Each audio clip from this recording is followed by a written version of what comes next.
Welcome back to the UpVote channel. I am Peter Moore, the longest held hostage in Iraq, kept captive for over 2.5 years. In April of 2007, I accepted a 3-month posting in Iraq working for the American IT consulting firm Bearing Point. I arrived in Baghdad on the 2nd of April, 2007, where my main job was to develop spending reports from the computer system used within the Ministry of Finance.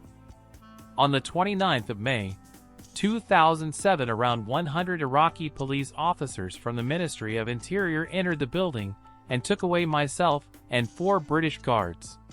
For 6 months, I was moved around meeting up with the British guards. In December of 2007, I was separated from the other Britons and was held with 2 Americans. In June of 2007, I was transported back to Baghdad, and this was the last time I had contact with any of the other hostages. In May of 2009, the number 2 commander of the militia, Laith al-Khazli, was released from U.S. custody in exchange for the bodies of 2 of the British guards.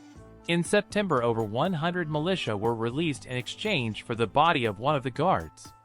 On the 30th of December, 2009, 946 days, or 2 years, 7 months and 1 day, after I was captured, I was released in exchange for the militia leader Qais al-Khazli.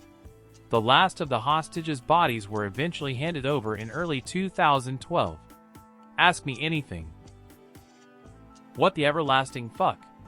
I am a news junkie. I have never heard anything about this. Tell me more. Does this happen often? It wasn't published very much and I haven't done much PR about it, but Google Peter Moore hostage and you will find loads of articles. Also, if you search Peter Moore in the Reddit search box, articles come up. How did you stay sane? Were you in constant fear for your life, or did you kind of realize somehow that they were going to try and use you to bargain after a while? In the final year, I had a TV and PlayStation, so that helped. Once I was out of the blindfold, I used to join dots on the wall pretending they were metro stations, and I designed a new computer. I would also try to solve mathematical problems with shapes on the curtain and conduct job interviews with my pillow. Were you abused or simply held? I got beaten, had broken ribs, cracked skull from being hit on the head, glass smashed on my leg. Was kept in chains for 2 years, handcuffed and blindfolded for a year. Mock executions, all good stuff. If it's not too difficult, do you mind elaborating on what your living conditions were, and what kinds of physical and mental stresses you were subject to? I was moved around every couple of months. One time they took me outside, knelt me down, put a gun to my head, and pulls the trigger. At the same time, they fired another gun off behind my back. I thought I was dead. I can't even fucking imagine that. You're saying everything that happened to you as if it's no big deal, like, yeah, I got chained up and wasn't allowed to stand for like a year. And there were fake executions and I thought I was dead. Truly, I don't even know how to begin thinking about that. It really puts things into perspective. I just want to try and answer the questions as honestly as I can.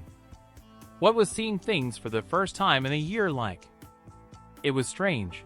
I was kept in a blacked out room, so the sunlight was not a problem at that point. When I got released, my eyes just watered all the time, and I had major headaches. Jesus fucking Christ, mock executions? Why the fuck would they do that? What would they possibly gain from that? Were they trying to get information from you? Or was it just to fuck with you? I hope this isn't a question that goes too far. That seems like a horrible thing to remember. I don't really know why they did. I think just to scare me it worked. What was annoying was that they did not believe that I worked in IT. They tried to make out I was some sort of intelligence officer and on point. I assume you never got to see a doctor during your 2 years and 7 months of captivity. So did all your wounds get healed up correctly? Or do you still experience physical problems at the places you were injured? Most of my wounds healed. I have a scare on my leg, a dent in my head, and one of my back teeth was removed as it got broken when I was hit in the jaw with an AK-47. Be sure to write in the comments what you think about it. Don't forget to subscribe to the channel and watch our other videos.